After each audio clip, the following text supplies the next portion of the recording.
Father's Day is Sunday, and WagerTalk has a perfect gift for all you dads out there. Lock in as many handicappers as you want for 3 days for only $29 each using coupon code DAD29. This coupon goes live on Sunday and is active until midnight, dropping the price of a 3-day all access from $69 to $29, coming out to less than $10 per day. Just go to wagertalk.com, choose your favorite handicapper, use coupon code DAD29 at checkout, and repeat as many times as you want until midnight.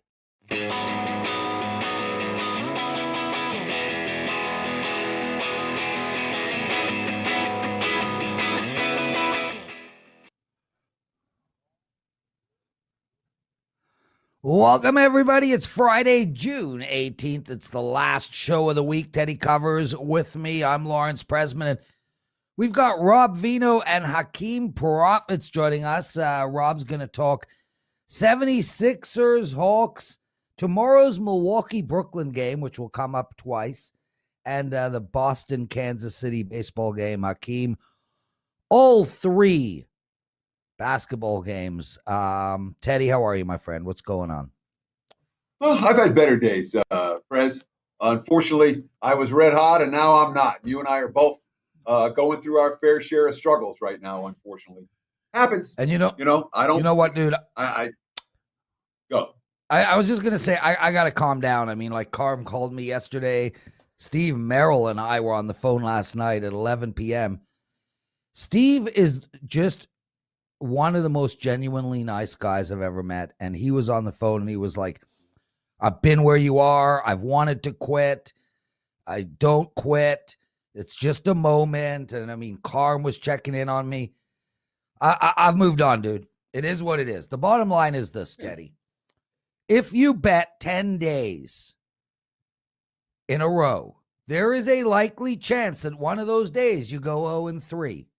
Well, if you bet 10 years in a row, there is a likely chance an entire year will stink.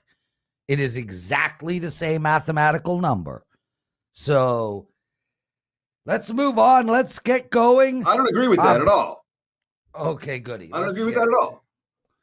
Well, you're saying that if you go 0, inevitably there will be short-term slumps. Okay, there will be medium-term slumps. All right, but to say inevitably I'm going to lose, I'm going to have this year where everything is going to go wrong, no. And for someone who was having a monster year, January, February, March, you come back to earth. It happens. We all go through it, my friend. But I don't want to have a losing year. I don't want to have a losing year either. But Teddy, the point I'm making is, and we're not talking about a losing year where you don't win one game. We're talking about if you do this for 20, 30 years of your life, there are going to be losing years, no matter what. Inevitably. Inevitably. Yeah. And so, I'm doing everything the same. I'm working just as hard. Anyway, I got an epic freaking story to tell you. So you go first. What happened in the wonderful world of sports? And I've got an incredible story. Yeah, so if you talk about what did bettors learn last night, we have to talk about the NBA playoff totals right now because they've been streakier than the sides. And we always talk about finding sides to ride, finding teams to ride in the postseason. The totals are doing the same thing, maybe more so. The Nets and the Bucks now have 5 unders and a push in the 6 games of the series. And Game 7 don't tend to be high-scoring affairs. The over never had a chance last night. Round 1, the Jazz and the Grizz went 5-0 to the over, and Utah continued to cash over tickets here in the second round. Worth noting, the Sixers and the Hawks have stayed way under the last 2 games, perhaps an emerging trend with Game 6 tonight. But we talk a lot about finding the hot sides and the teams that are undervalued, the commodities are undervalued in the postseason. The total standing out in that regard as well, certainly after another under last night between Brooklyn and Milwaukee. What about you, Prez? What did you learn last night? What's this epic story you're dying to tell? I'm going to in a second, but I want to speak to that Milwaukee under, and I think it was really best exemplified when James Harden stole the ball up at the top of the key, literally had a breakaway to dunk the ball and stopped moving and waited for everybody, including my grandmother, to set. And that really showed. This team doesn't want to push the pace right now. And Harden's obviously hurting. So I had a chuckle when I saw that happen, because it was like, man, like now we know why every one of their games is going under. Anyway, real quick, our Teddy, our good pal Joe Ranieri has you on an 18-91 run. I'm starting to feel way better about my streak right now. 18-91? No, that's not good. Maybe 18-9 with my last 27. I don't know. I was like, if I went on an 18-91 stretch, I would make you look good, and I never want to do that, Prez. Not in this life. Well said. Okay, so epic story. So, friend of mine was over last night. His daughter, she's 21 years old. She has a good friend, and the following happened to her good friend. It's to do with one of the Toronto Maple Leafs. I don't want to give out names here. So just throw a random name of a Leaf out, and we'll use him in the story. Me? Yeah, just throw a random I don't know name. Any Leafs. I don't. There's not a Maple Leaf player I can name. No, nobody? Nobody knows any Maple Leafs player, dude. You got to name one. Okay. We'll just go with Austin. Okay. So you're an idiot. So anyway. Whatever. This story's taking a long time to get started. Let's go. Chop, chop.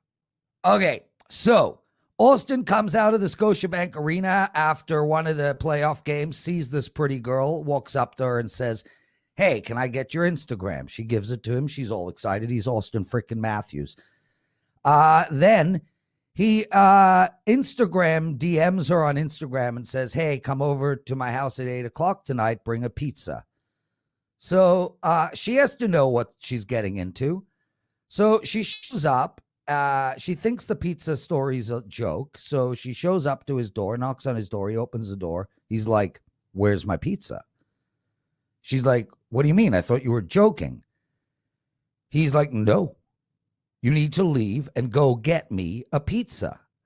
So she goes to find a pizza joint, gets a pizza, comes back 40 minutes later with the pizza. He opens the door, lets her in, sits down, eats the entire pizza, doesn't offer her a slice. After he finishes eating the pizza, he bends her over, does the deed, and kicks her out of the house. Oh, to be young and famous. Supposedly this pizza routine has happened twice. Come on, man. How great is that? We had a huge argument, Teddy. The women were like, "That's so disrespectful." And the men were like, "I would have done the same thing." Where do you stand? Boston. What, told Joe? Me my answer was supposed to be Boston, and I have no idea what you were referring to. Okay, you know what? Let's move on. Rob Veno, come in here. Teddy's a moron. He doesn't listen. I don't know what Joe's saying. Anyway, that's my story, Rob. What do you feel about that story? I don't know. I'm just looking at the clock because I'm on the loquacious list, and when the ball gets to me with 3 left on the 24-second clock, I got to get going. So let's roll. Robert, we got a 42-second clock for you, bro. Okay. All right. I like that. Anyway, that is a true story, everybody. Let's roll. Philadelphia 76ers at Atlanta, -3. Where are you going in this game, Rob? Well, probably in a small boat here, Prez, but I'm going to play the 76ers, and I'm gauging this with the eye test. If you watch quarter by quarter, I don't think there's any way you could come away without thinking that Philadelphia is the superior team in this particular series. But they have let the last 2 get away with miserable fourth quarters, miserable second halves. Complacency sets in, and we see stuff like final 5.5 minutes of Game 5, Joel Embiid, 5 shot attempts, 4 of them are jump shots when you're trying to close out a game, and you've dominated in the paint all game long. Hopefully, Doc Rivers gets through to his club and the opportunity to close a game arises tonight. They do it the right way. I think that the Tobias Harris debacle the other night, only 4 points, straightens itself out. He had scored 20 or 22 in every single game prior to that. So we'll look for Tobias to be better. The bench has to be better, right? And when they're bad, Philly's usually bad. They get outscored 45-13 in that game. And the concerns here, if you're going to back Philadelphia and lay 3, which I will, hack a Ben. Doc has been a little bit stubborn, keeping Ben Simmons on the floor. And he's probably going to have to do a little bit of better adjustment with Ben Simmons when Nate McMillan goes to that tactic. And the Philly psyche. I mean, I live right here 30 minutes away from the arena, and this town is on fire, gone so far as to want, TJ McConnell back for Ben Simmons. That's how far these fans have gone to this point. But the psyche of this team, you hope that Joel Embiid is a tough-minded leader, and the rest will follow here. I think they will. I think they get it back to Philadelphia. I just can't ignore the dominance in the paint in this series by this team and the size differential. Hopefully they don't get complacent and let the Hawks back in. If they do, I won't win here, but I don't think they will. I think they'll close this one out. So give me Philadelphia -3 full game. So you talked about Embiid not taking it to the hole, and that being a big difference for Philly down the stretch. And Embiid's not right. Curry's coming off the best game he can possibly have. So you have the superstars not right, the role players coming off the best game that he can have, and the point guard who you have to be aware of because they're going to foul him and he can't hit free throws. Atlanta had all the energy and all the momentum down the stretch in games 4 and game 5, given all of those factors. And I was a Philly believer coming into this series. I'm not playing the 76ers tonight because I'm concerned enough about all of these things, especially the energy level of Atlanta compared to Philly in that fourth quarter. The Hawks look younger, fresher, and hungrier. Are you worried about that this evening with Philadelphia, or am I overreacting to a couple of bad fourth quarters? Well, I think the Joel part is the only part that I wouldn't be concerned with, Teddy. There's no question. Atlanta energy plus Philadelphia watching that lead slip away, and they did not respond well. And again, that's closing out a game. You hope that Doc Rivers, with an 11-point lead with 4:47 left, says, listen, get the ball into Joel in the paint. Either he's going to make the basket or get fouled. You have to close games the right way with your best. They didn't do that. Half of it's on the coach. They don't like the coach in this town right now either. But I think that stuff's correctable. Atlanta's the younger team. It's a jump shooting team. They played one good quarter the other night and got away with a win. Hopefully that doesn't happen here tonight, at least where I'm concerned. Rob Veno, everyone. Number 1 handicapper at WagerTalk in the NBA, both this year and last year, and both years combined. Rob, Milwaukee, Brooklyn, Game 7 tomorrow night. Man, it's so interesting. This series started with a total of 239. Now we're down to 215. Pick them at some books, -1 for Brooklyn at the other. I know you want to talk a halftime bet. Tell us how to bet this game. Yeah, and what you just said, Prez, let's just shorten that up to first halves and the adjustments that have been made, right? The game 1, first half total was 115.5.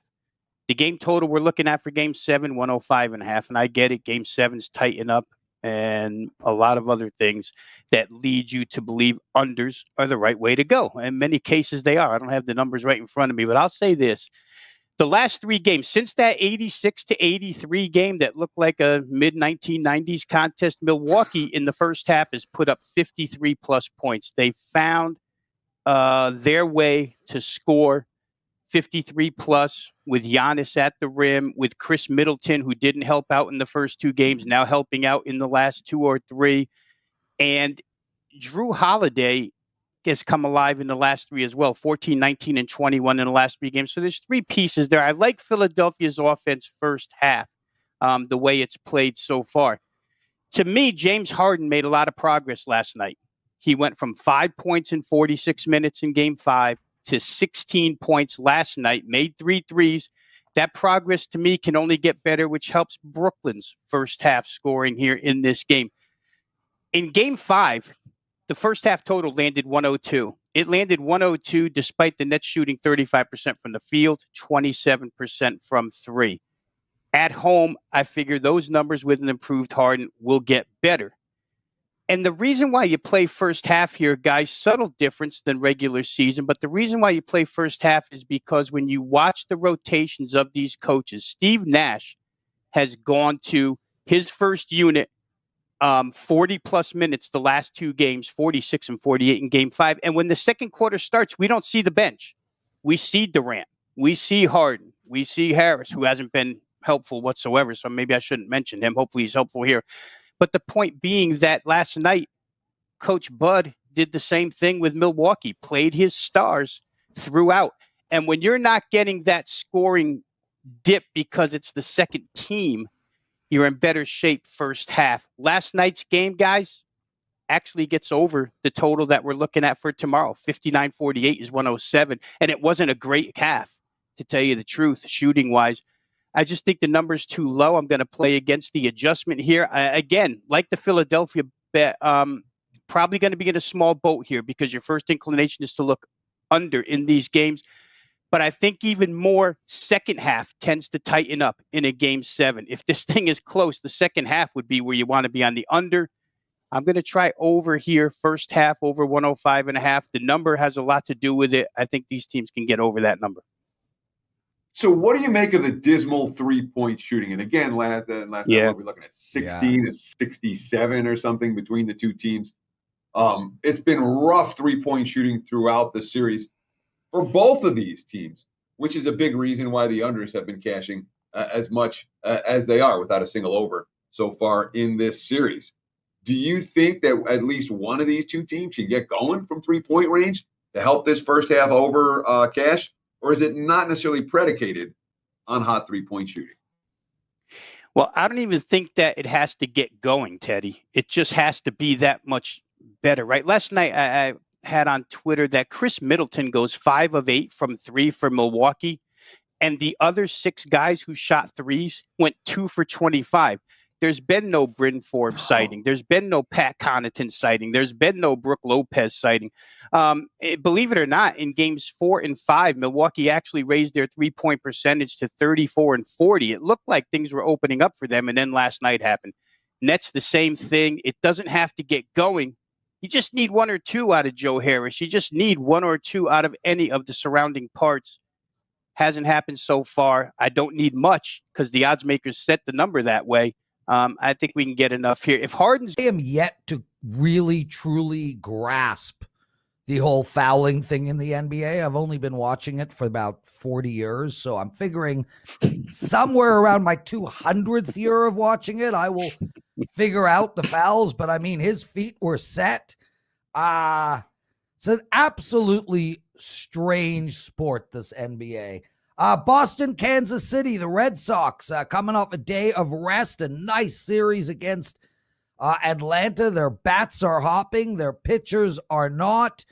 Rob, how do we bet this game? Well, I'm going to take Boston run line here. Fading Kansas City mostly on 3 different levels. Let's fade their offense, which is now minus Andrew Benintendi, the second best hitter on this team. That lineup now, in reality, guys, only goes 3 deep with Merrifield, Sal Perez, Carlos Santana, if you like his OBP and his 11 home runs.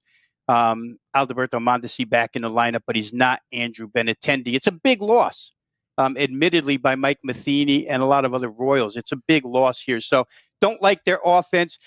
They're on a losing streak. We always talk in baseball, just keep betting a team one way or the other until they come out of the streak. The Royals have lost 6 in a row, 11 of their last 12.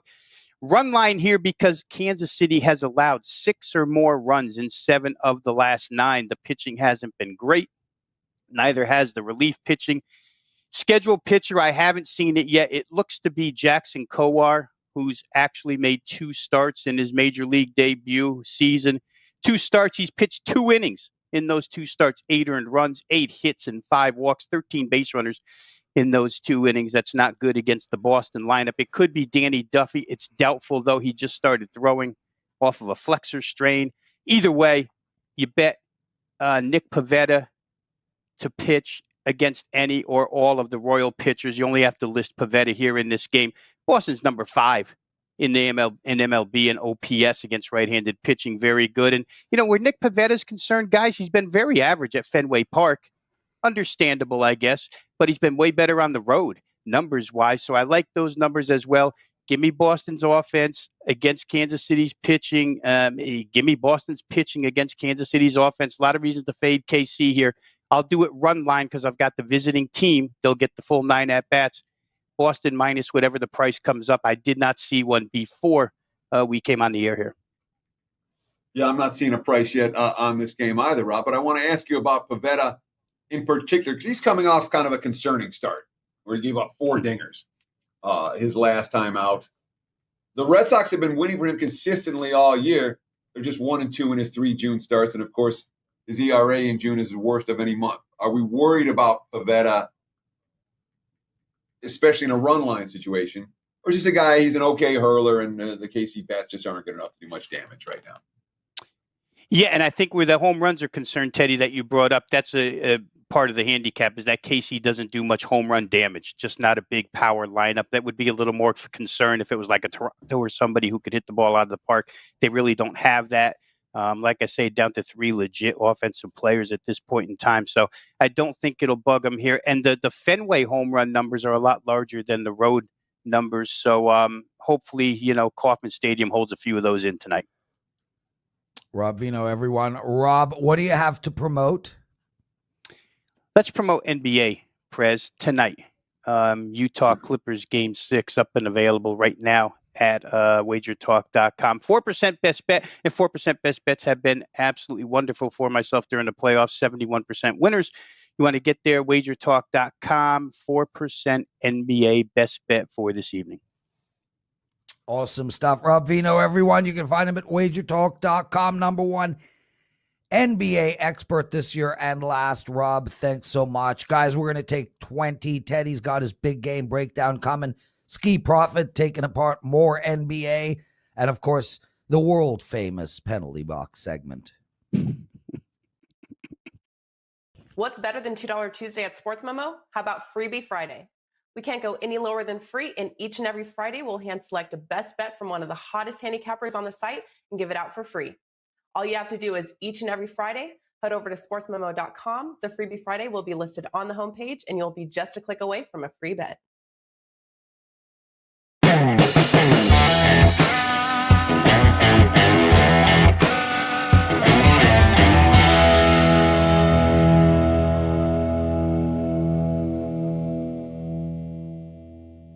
It is time for today's big game breakdown. Let's talk about the San Diego Padres and the Cincinnati Reds. We're going to focus on MLB as opposed to NBA because we got 2 cappers coming on the show doing NBA today. This is a service play for me tonight. This is a client play, so don't buy it. You'll get it right here on the show right now. And this is one of those games that I wanted to highlight because it's a game where you can talk about the stats all you want, and the line is based on the stats. But something happened last night that was bigger than just one win, maybe, for San Diego. That was a momentum changer. And when you have legit momentum changers, and I'm going to talk about it in just a minute, it's worth something to a money line. But the markets don't adjust for it. The markets are going to talk team versus team, starter versus starter, bullpen versus bullpen. Momentum, not a big factor. Now, the Padres were as hot as anybody in MLB throughout most of May. And then they fell apart. They had an awful trip. 3-14 over a 17-game span. Offense couldn't hit. 1-5 road trip to close it out. And then last night, sitting in the 9th with a 2-0 lead, closer Mark Millican on the hill, Melanson on the hill. And what happens? Boom.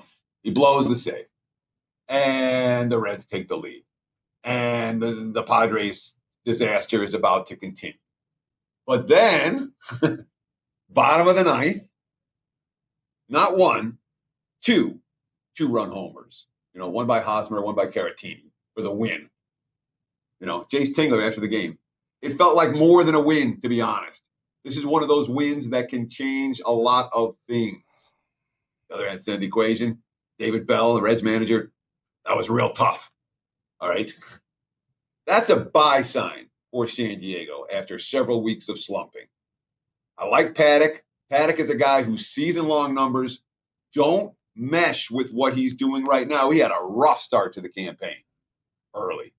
His last 7 starts, he's been real good. He's gone at least 6 innings, 4 of his last 5, so he's lasting longer into games. I don't see another blown save opportunity. And, of course, on the other side, we've got Santine, who's making his second big league start. Roughed up a little bit in his debut. It'll be okay. But it's a Padres team after the slump, off the momentum changing, come from behind, walk-off win. I think they're worth riding here. I think they're worth riding on the run line. Padres, -1.5, -105. There's your big game breakdown. Back to you, Mr. Prez. Teddy covers.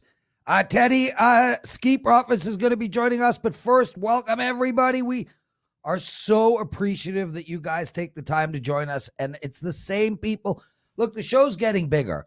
I mean, we're in off season now, so obviously we're not doing the type of numbers we were in November, but the show's getting bigger, and yet Proud and Abid, Big Daddy, Yoshi, all these guys.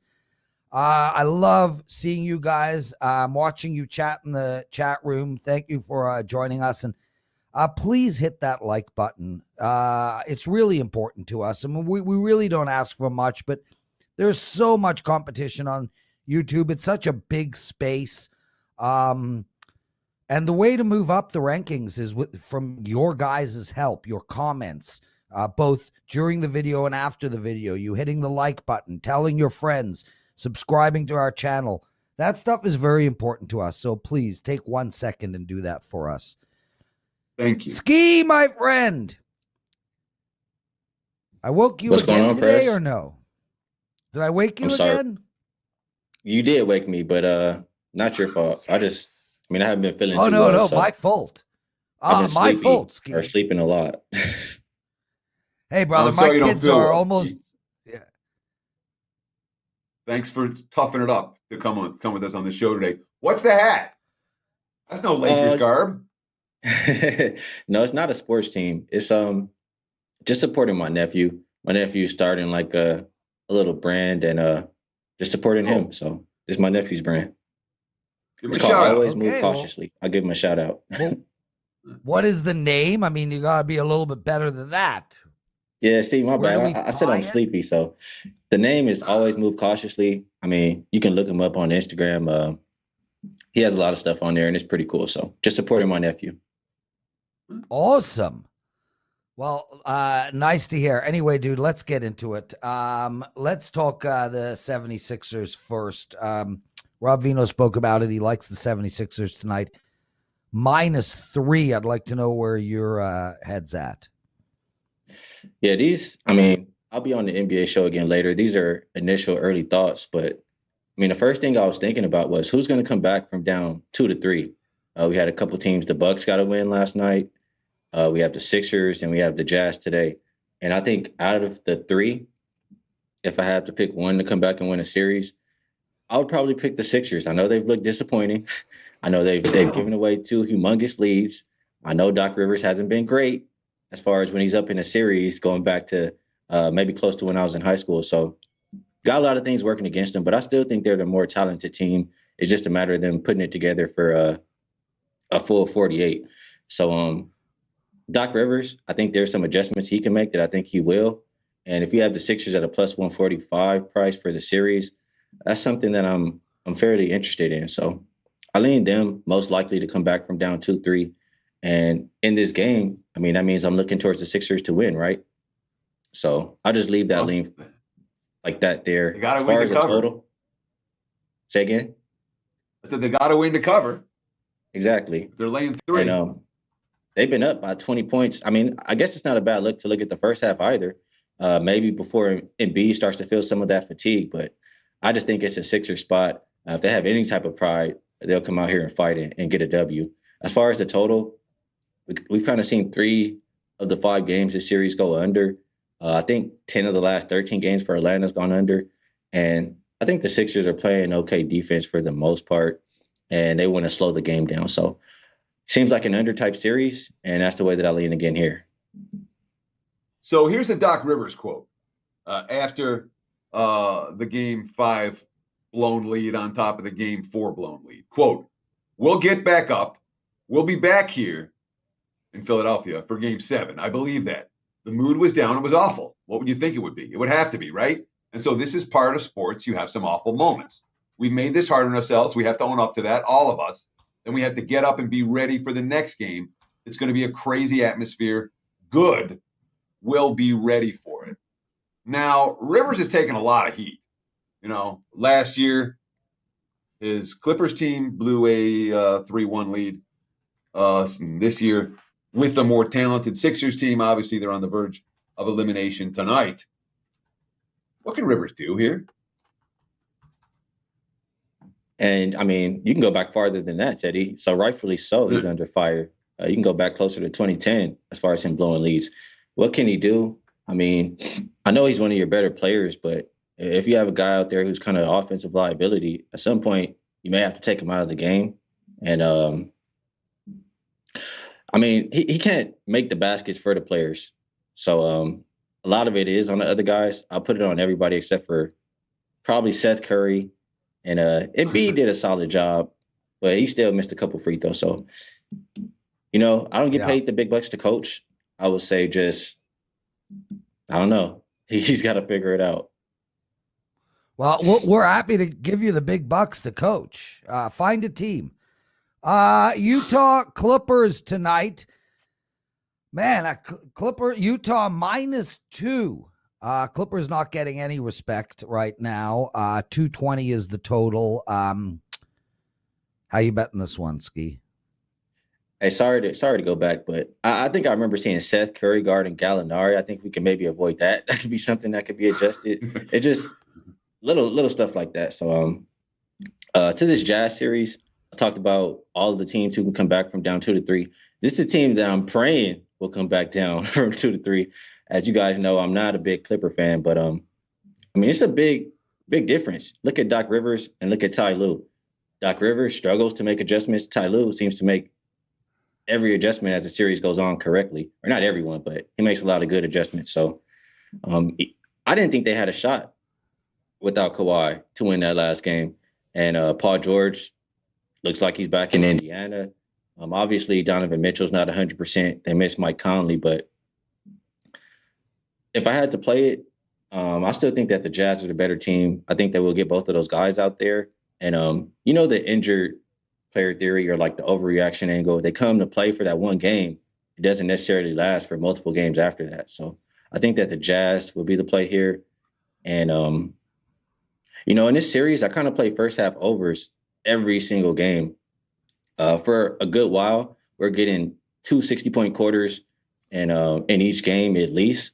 And I think one of them is likely to come in the first half. So you're getting a pretty low number. I think last I saw was 107.5, 108. And I might lean towards an over there. Stay away from the second half. I think as the game winds down, they play a little bit slower and get a little bit more defensive. So Utah was raining threes in the first half of game 5. And then they cooled off big time in the second half and had, again, another weaker than expected offensive showing. And that's been fairly consistent for the Jazz against that Clippers defense in this series. It's 3 straight losses for Utah, and they're struggling on the perimeter. What do you think changes here, or is it just the Clips played as well as they could play without Kawhi, and on the short turnaround, they're not going to be able to match that same level of effort and execution? I think the Clippers did play extremely well. Obviously, like I said, Donovan Mitchell is hurt. We'll hope that he's a little bit better in this game. But Jazz are going to live and die by the three. They're one of the better three-point shooting teams in the league. So I have confidence in them picking it up and having another good shooting game here today. So I think that's the main difference. I think that they'll shoot it better. And you know what I wanted to mention that I didn't as far as the total? The Clippers, I mean, my main concern why I didn't back the first half over last game, even though I'd been backing it kind of every game, was I was unsure who the lineup the Clippers were going to throw out there. And they continue with the small ball because that's how they have success. And that's going to push the pace and will allow for second opportunities and extra baskets for the Jazz side as well. So that makes me like the over with the Clippers small ball lineup. Yeah, no, it makes sense. And I'll tell you, Teddy, you were talking about how cold Utah was in the second half, raining threes.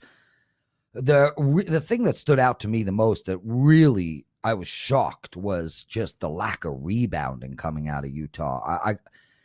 I mean, it was unbelievable. I mean, this is a rebounding team, and they were just getting beat to the ball. Anyway, Skee, let's talk Brooklyn and Milwaukee tomorrow night. A pick 'em -1, give or take, for Brooklyn. 215 now is the total. How you betting this game? Usually in game sevens, I want to look towards an under, but I think I agree. I heard Rob Veno talking a little bit before me. He likes the first half to go over. And, when I'm watching the last game, they started off pretty slow for Brooklyn. And I heard Steve Nash talking. He says, we've got to pick up the pace. We got to play with some pace. And Kevin Durant, he was in for a couple more minutes after that. But it was mostly like James Harden taking over and them playing a little bit faster, sharing the ball a little bit more. And as a result, they started to score. They had a good second quarter.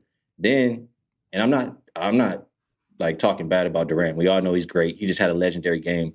But when he's playing iso ball and those shots are not falling, nobody else is in rhythm, and they look bad like they did yesterday. So I think that they'll play with pace, and I like his play on the first half over. I think James Harden, he looked a lot better in that game last night than he did in the first game back. So I think he'll look even better in the next game. And I think he's the key for the Nets to advance in this series. So I like Brooklyn. At the house, I think role players are going to play better for Brooklyn. And at the end of a game, if it's going to be a close game, like in a blowout, yeah, okay, Milwaukee can do whatever they want. But in a close game, I don't trust Giannis. He doesn't trust himself. He's scared to go to the free throw line. He doesn't even I trust the Brooklyn side. They have a lot of leaders, a lot of guys who've shown they're more trustworthy in those situations. So I would take the Nets at the short price. The Nets in the first half over. What you're looking at there, Skee. Talk about tonight. What do we have to promote? What is on tap for your clients, your potential clients for this evening? Well, like I mentioned earlier, I wasn't feeling too well. I was a little slow to everything today, but I'll say I'm going to cap the card. I have a couple plays out later today. I'm still doing well on totals, 34 and 15. My last 49, that's about 69%. 18 and 5 in the NBA playoffs on totals, and WNBA totals, I think 10 and 6. And I see my name up there, MLB last 30 days. So I'll give myself a little bit of credit on the diamond as well. And I'll look really quick, just shout out something that maybe stands out to me. I probably would fade the Pirates here today. I'm looking to find any ways to fade the Royals and back Pavetta. And Lucchesi, I think he's only won one start out there. I would look for ways to try to fade him too. So good luck to everybody on the diamond. Skee Profits, awesome stuff, man. What a show, guys. Rob Veno, Skee Profits. Teddy covers myself, and now it is time. Joe, plop me in that penalty box, please.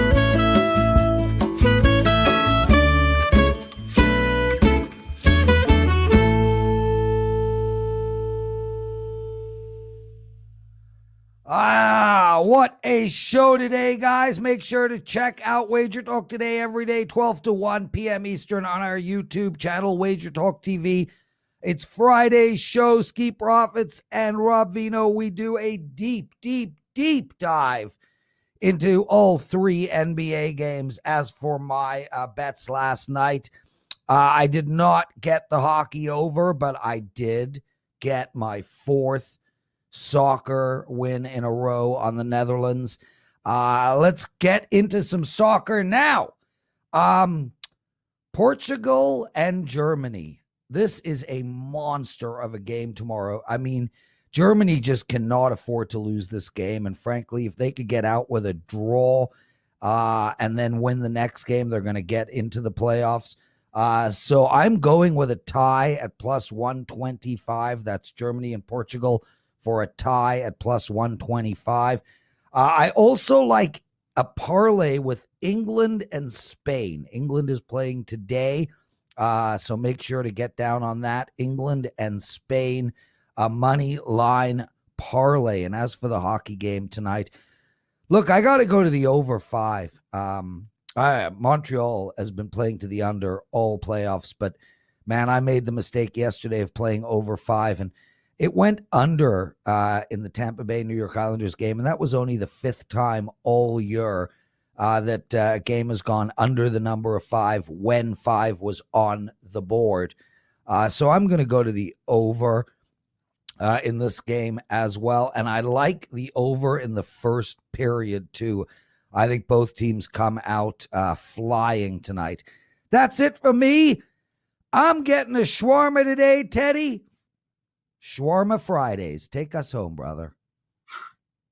Sure, that's going to wrap it for the week here at Wager Talk Today. We'll do it again next week. Same time, same channel, every weekday, 9 a.m. Pacific time, noon on the East Coast, right here on the Wager Talk Today YouTube channel. So between now and then, enjoy the games. Good luck all weekend. We'll see you guys on Monday morning. Cheers.